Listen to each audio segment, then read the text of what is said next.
New York, Zamboni, capital of the world. Some of the great Zamboni masters of our time have come through this very rink right here. And, I'm not arrogant enough to count myself in that group, but I like to think that I left a little something on the ice. Other than that, of course, that child's blood.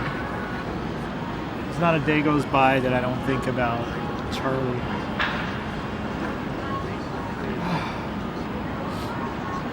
He had a dream. He wanted to beat Petrenko in '92 Olympics.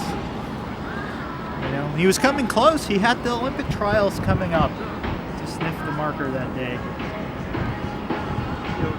I was immature. I wasn't ready for the job. I wasn't ready for it. I wasn't ready for the responsibility, Back then it was just about the booze, the babes, sniffing glue, whatever I could get my hands on. Look, I said I wouldn't talk. I'm such a f***ing motorbike. I said I wouldn't talk. Charlie. I feel like it's my own son, I feel like I pushed my own son into that ice pond the day. I mean, why did he have to pick that day of all days to go ice fishing in a half-frozen rink? And I was on guard duty that day. You know what I mean? I was just doing my job. They all knew I was doing the job.